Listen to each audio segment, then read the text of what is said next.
అందరికీ నమస్కారం. తెలుగు కథల నిలయం ఛానల్‌కి స్వాగతం. ఎందుకో ముభావంగా ఉంది ఇందిర. పోయిన వారమే వచ్చింది కొడుకు ఆకాష్ ఇంటి నుంచి. ఆకాష్‌కి పెళ్లి చేసి 6 నెలలయింది. వేరు కాపురం ఉంటున్నారు ఆకాష్ దంపతులు. ఆఫీస్ దగ్గరలో ఇల్లు తీసుకుని. వారాంతాల్లో వచ్చి వెళ్తుంటారు. ఒక వారం తను కొడుకు ఇంట్లో ఉండి, వాళ్ళ కొత్త కాపురం చూసి మురిసిపోవాలని సంబరపడుతూ వెళ్ళింది. కానీ వెళ్ళే ముందు ఉన్న ఉత్సాహం వచ్చాక లేదు. ఏమైంది అంటే, "ఏం లేదు" అంటుందే తప్ప అసలు విషయం చెప్పట్లేదని భర్త రామారావు ఆదుర్దాపడుతున్నాడు. అప్పటికి కొడుకుకి ఫోన్ చేసి అడిగాడు.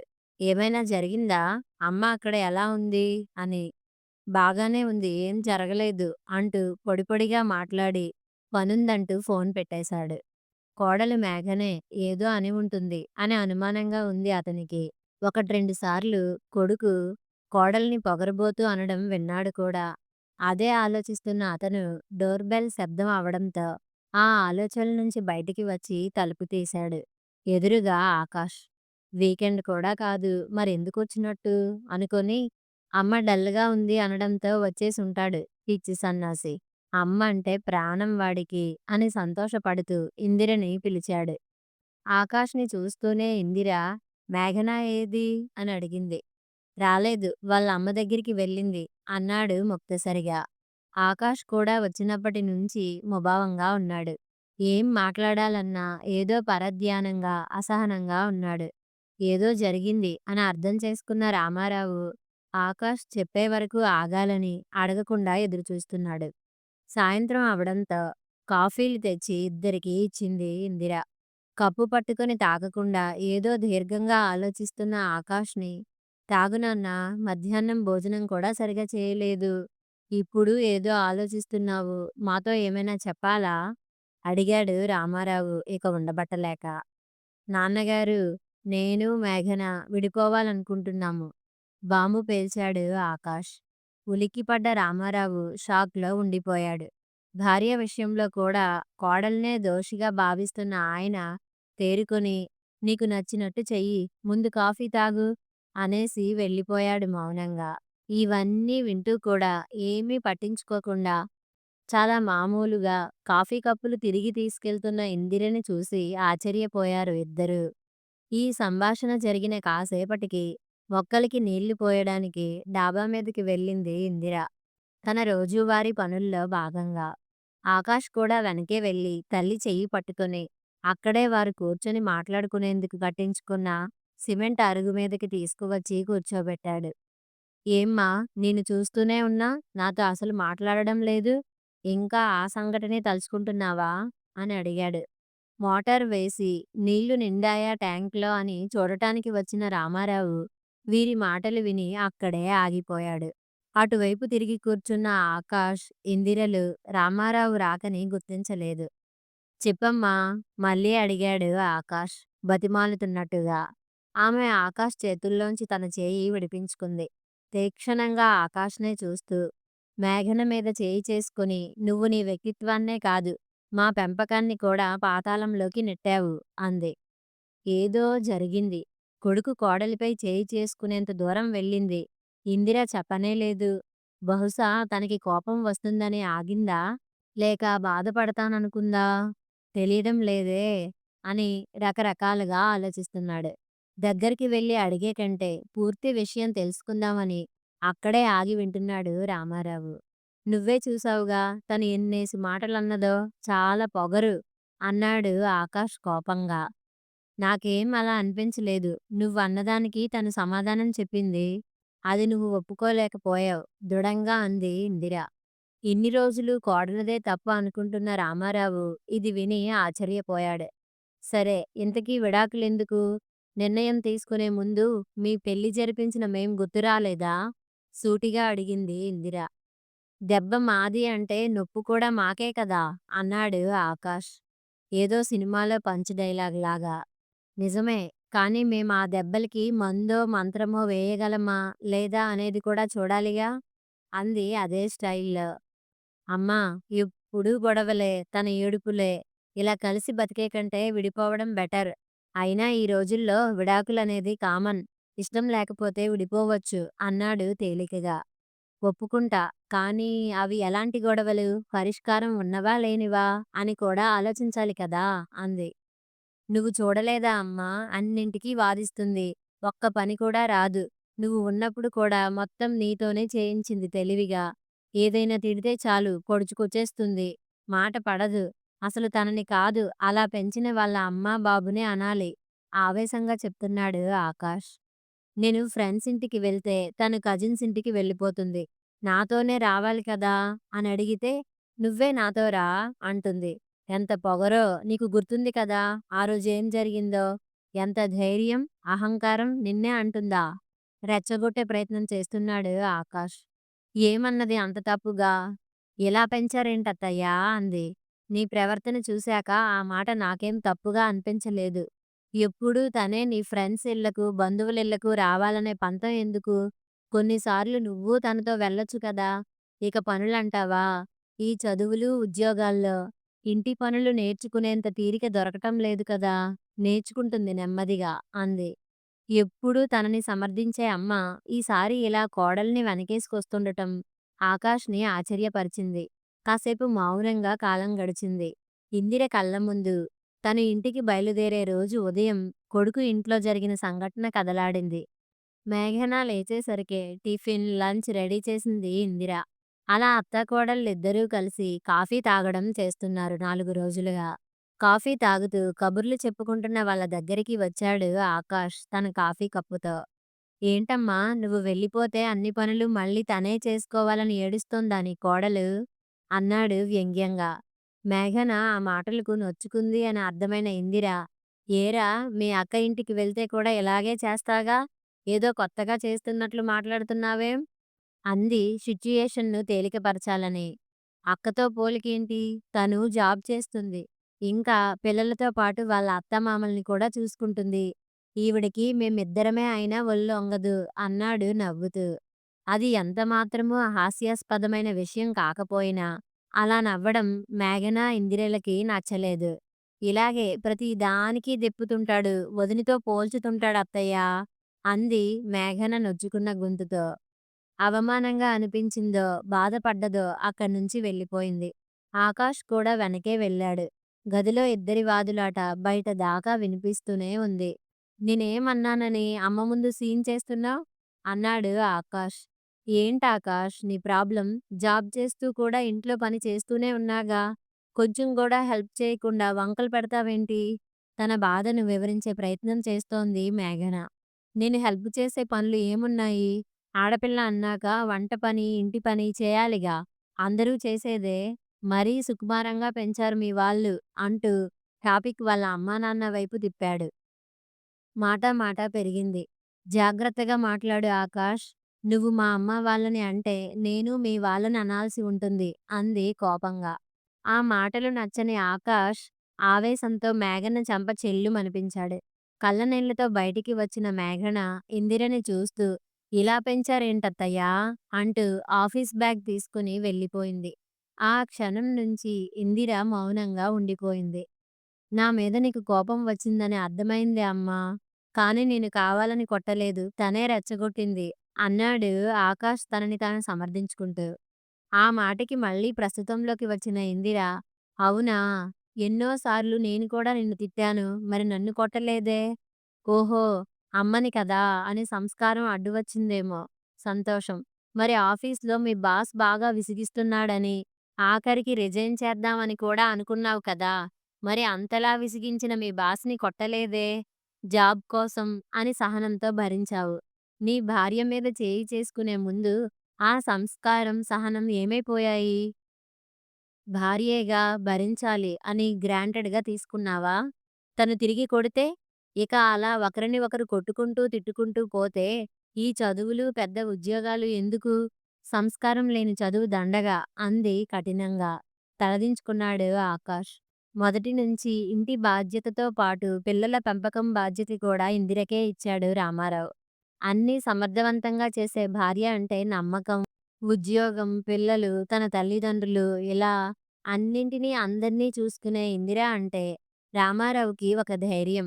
అన్ని వేళలా అన్నీ సమకూరుస్తూ అందుబాటులో ఉండే అమ్మకి పిల్లలు దగ్గరవడం సహజం. అలాగే ఇందిరకు కొడుకు ఆకాష్, కూతురు నిత్యలే స్నేహితులు. అన్నీ తనతో పంచుకోవడంతో పాటు ఏ సమస్య వచ్చినా తన సలహాలు తీసుకుంటారు. 2 ఏళ్ల క్రితం కూతురు నిత్య కూడా ఇలాగే మెట్టినింట సమస్య అని ఇంటికి వస్తే చాలా రకాలుగా మంచి మాటలు చెప్పి పంపింది ఇందిర. ఏ మంత్రం వేసిందో కానీ నిత్య కాపురం బాగానే సర్దుకుంది. ఒకసారి పండగకి వచ్చిన వియ్యాలవారు అల్లుడు నిత్యని మెచ్చుకుంటూ ఉంటే గర్వపడ్డాడు రామారావు. కాబట్టి కొడుక్కి కూడా ఏదో మంచి మాటలే చెప్పి కాపురం దిద్దుతుంది అని వారిని డిస్టర్బ్ చేయకుండా అక్కడే నిలబడి ఏం చెప్తుందా అని వింటున్నాడు. పెళ్లి అయినప్పుడే నీకు కొన్ని విషయాలు చెప్పాలి అనుకున్నాను. తెలివైన వాడివి, బాగా చదువుకున్న వాడివి, ఈ కాలం కుర్రాడివి కదా! అవసరం లేదేమో అనుకున్నా. అదే నేను చేసిన తప్పు అంది. ఆడపిల్లలకి చెబుతారు కానీ నాకు చెప్పేదేంటమ్మా? విసుగ్గా అన్నాడు ఆకాష్. నిజమే. ఆడపిల్లలు వేరే ఇంటికి వెళ్తారు కాబట్టి వాళ్ళకి చెప్పేవారు. కానీ ఇప్పుడు ఉద్యోగాలని, ప్రైవసీ అని మగపిల్లలు కూడా పెళ్ళయ్యాక దూరం వెళ్తున్నారు. తప్పొప్పులు చెప్పే పెద్దవారు పక్కన ఉండటం లేదు.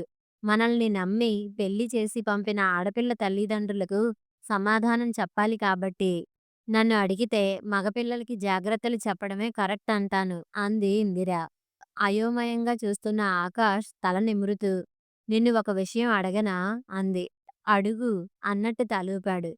పెళ్లికి ముందు ప్రిపేర్డ్‌గా ఉన్నావా పెళ్లి చేసుకోవడానికి అని అడిగాను. అవును అన్నావు. ఏం ప్రిపేర్ అయ్యావు అని అడిగింది. మంచి జీతం, ఆరోగ్యంగా ఉన్నాను, ఇల్లు కొన్నాను, వయసు కూడా 25 దాటింది. ఇంకేం కావాలి అన్నాడు ఒకింత గర్వంగా. ఉన్నాయి 2 ముఖ్యమైనవి. గౌరవం, స్వేచ్ఛ. అర్థం కానట్టు చూస్తున్న ఆకాష్‌తో మళ్ళీ చెప్పింది. భార్య ఇష్టాయిష్టాలని గౌరవించడం, తన జీవితం తన చేతుల్లోనే ఉంది అనిపించేంత స్వేచ్ఛగా బతకనివ్వడం. ఆ మాటలు నచ్చనట్టు మొహం పెట్టాడు ఆకాష్. అది గమనించిన ఇందిర, నీకు వివరంగా చెప్తాను. ఓపిగ్గా వింటావా అని అడిగింది. ఊ అన్నాడు ఆకాష్. మా అమ్మమ్మ వాళ్ళ తరంలో తాతయ్య పొలం పనులు, బయట పనులు చేస్తూ ఉంటే అమ్మమ్మ 10 మంది పిల్లల ఆలనా పాలనా, ఇల్లు, గుడ్లు అన్నీ చూసుకునేది. ఆర్థికంగా ఎలా ఉన్నా ఎవరి బాధ్యతలు వారివి. ఒకరిని ఒకరు అర్థం చేసుకుని గుట్టుగా, అన్యోన్యంగా కాపురం చేసుకునేవారు. తరువాత తరం అంటే మా అమ్మ తరానికి వచ్చేసరికి గవర్నమెంట్ ఉద్యోగాలు వచ్చే రోజులవి. మగవారు ఉద్యోగాలకి వెళ్తే ఇంట్లో 5గురు, 6గురు పిల్లలతో వచ్చేపోయే బంధువులు, పెట్టుపోతలతో సంసారాలు లాక్కొచ్చారు అప్పటి ఆడవారు. అయినా భర్తే ఆ ఇంటికి యజమాని. భార్య అన్ని సపర్యలు చేసేది. చేయాలి కూడా. ఇక మా దాకా వచ్చేసరికి ఇంట్లో ఉండే ఆడవారు కొందరైతే వేన్నీళ్ళకి చన్నీళ్ళు అన్నట్టు ఉద్యోగాలు చేసేవారు మరికొందరు. ఉద్యోగం చేస్తున్నా సరే ఇంటి పనుల్లో మగవారి సహాయం తీసుకునేవారు కాదు. ఒకవేళ అడిగినా అత్తగారు, మామగారు ఇరుగు పొరుగుతో సహా తప్పుపడతారు. తరాలు మారే కొద్దీ ఎక్కడో ఆడవారికి, ముఖ్యంగా భార్యలకి గౌరవం ఇవ్వడం తగ్గింది. ఆఫీసుల్లో చికాకులు, ఆర్థిక ఇబ్బందులు ఇలా ఏం ఉన్నా విసుగు చూపించేది భార్య మీదే. అన్నీ చేస్తూ మాటలు కూడా భరించి ఆ భర్తని అనుసరిస్తేనే ఆ స్త్రీ ఉత్తమ ఇల్లాలు అనిపించుకుంటుంది. నా విషయమే తీసుకుంటే టీచరు ఉద్యోగం చేస్తూ 2 పిల్లల్ని మీ నాన్నమ్మ, తాతయ్యలతో పాటు మీ బాబాయిల పెళ్ళిళ్ళు, అత్తయ్యలకి పెట్టుపోతలు అన్నీ చూసే నాకు చిరాకులు ఉండవా? డబ్బు సమస్య ఒక్కటే కాదుగా, చాకిరీ ఉంటుందిగా. అది ఎవరైనా అర్థం చేసుకునేవారా? భర్త మీద కోపం చూపించకూడదు.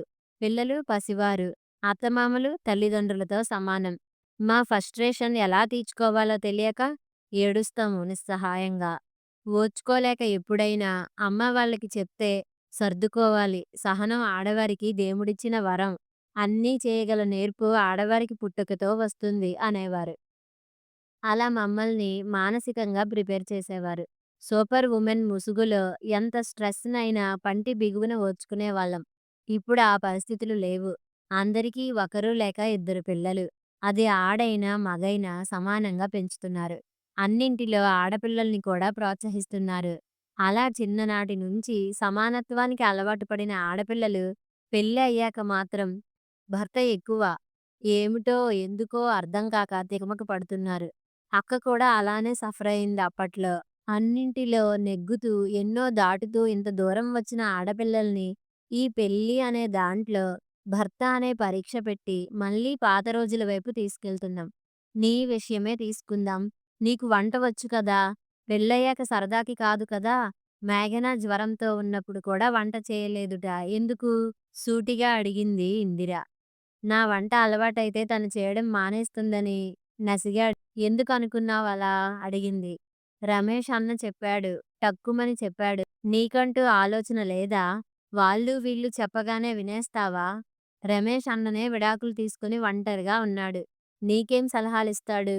అన్ని బంధాల్లోకి పవిత్రమైనది వివాహ బంధం. అది ఇప్పటి రోజుల్లో నిలబెట్టుకోవడం కష్టతరం అవుతోంది. మేఘన వాళ్ళ అమ్మానాన్నలకు ఒక్కతే కూతురు. అల్లారు ముద్దుగా పెంచుకున్నారు. నీతో సమానమైన చదువు, జీతం, ఆస్తిపాస్తులున్న పిల్లని నీకిచ్చి ఎందుకు పెళ్లి చేశారు? ఇంత ముద్ద అన్నం పెడతావనా? కలదాచుకోవడానికి ఇల్లు ఇస్తావనా?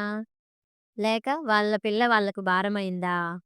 వారి తరువాత వారిలా చూసుకుంటావని, జీవితాంతం తోడుగా ఉంటావని, పిల్లా పాపలతో ఇద్దరూ సుఖంగా ఉంటారని, మనం కూడా అక్కకి పెళ్లి చేసేటప్పుడు ఇలానే అనుకున్నాం కదా! మరి ఇప్పుడు ఎలా మారావు? మాటకి ముందో వెటకారం, వెనకో వేళాకోళం. ఎక్కడ నేర్చుకున్నావిది? పెళ్లి చేసుకునేది తోడు కోసం. మీకంటూ ఒక జీవితం ఉండటం కోసం. మేఘన నీతో కలిసి బతకాలని వచ్చింది. నీ కింద బతకాలని కాదు. కాలానికి అనుగుణంగా మన మనస్తత్వం మారాలి. ఒక్కసారి ఊహించుకో. అధికారాలు, అహంకారాలకు బదులు బాధ్యతలు, ప్రేమలు ఉంటే ఆ కాపురం ఎంత అందంగా ఉంటుందో. వేరు వేరు కుటుంబాలు, అలవాట్లు, ఆచారాల నుంచి వచ్చిన ఇద్దరు ఒకే జీవితం, ఒకే కుటుంబంగా మారడమే వివాహ వ్యవస్థ. దీన్ని నిలుపుకునే బాధ్యత నీ మీదే ఎక్కువ శాతం ఉంది. అసలు ఇద్దరూ కలిసి టీ తాగడం, డిన్నర్ ప్రిపేర్ చేసుకోవడం, కబుర్లు చెప్పుకుంటూ తినడం చేయండి. మార్పు నీకే తెలుస్తుంది. తను నా మనిషి అనే అభిమానంతో చూడు. అన్నీ అవే సర్దుకుంటాయి. ఆ ఇంటి యువరాణి, నీ ఇంటి మహారాణి. మీ తరం మగపిల్లలైన ఆ పాత ఆలోచనలు వదలండి. మీ విలువల్ని కాపాడుకుంటూ మీ భార్యకు తగ్గ గౌరవాన్ని ఇవ్వండి. చివరగా ఒక్క మాట. వాళ్ళ అమ్మా నాన్నల్ని హేళన చేయడం, అమర్యాదగా మాట్లాడడం చాలా తప్పు. అంత సంస్కారహీనంగా ప్రవర్తించుకు. మనల్ని నమ్మి వాళ్ళ ప్రాణాన్ని మన ఇంటికి పంపారు. మనము అంతే ప్రాణంగా చూసుకోవాలి. నేను చెప్పినవి ప్రయత్నించి చూడు. అప్పటికీ మీరు కలిసి ఉండలేమనుకుంటే విడాకులు అనే ఆప్షన్ మీకు ఎప్పుడూ అందుబాటులోనే ఉంటుంది. ఇందిర తన సుదీర్ఘ ఉపన్యాసం ముగించి ఆకాష్ని చూసింది. తన మాటలు ప్రభావం చూపిస్తున్నాయి అని గ్రహించిన ఇందిర కిందికి వెళ్లేందుకు లేచింది. వాళ్ళు రావడం చూసిన రామారావు గబగబా కిందకు వెళ్ళిపోయాడు. 2 ఏళ్ల తరువాత ఆకాష్, మేఘనలకి పండంటి బాబు పుట్టాడు. ఆ రోజే నామకరణం జరిగింది. 3వ నెల కావడంతో బాబుతో సహా అత్తవారింటికి పంపుతున్నారు. అన్నీ సర్దుతున్నారు మేఘన, ఆమె తల్లి. మనవణ్ణి ఎత్తుకొని మురిసిపోతున్న ఇందిర చేయి పట్టుకొని బాబుని ఆడపడుచుకి ఇచ్చి గదిలోకి తీసుకొచ్చింది మేఘన. థాంక్స్ అత్తయ్యా! ఇలాంటి రోజు ఒకటి వస్తుంది అని అనుకోలేదు. మీ వల్లే ఇదంతా అంది. పక్కనే ఉన్న మేఘన తల్లి, నిజం వదినగారు. అంపకాలప్పటికన్నా ఈరోజు ధైర్యంగా, సంతోషంగా పంపిస్తున్నాం మా అమ్మాయిని అంది. నా ఫ్రెండ్స్ అందరూ ఆకాష్ లాంటి భర్త రావడం నీ అదృష్టం అంటారు. నేను వాళ్ళకి చెబుతుంటా. మా అత్తయ్య లాంటి అత్తగారు రావడం మరీ అదృష్టం అని. చెమర్చిన కళ్ళతో ఒకరినొకరు హత్తుకున్నారు అత్తాకోడళ్ళు.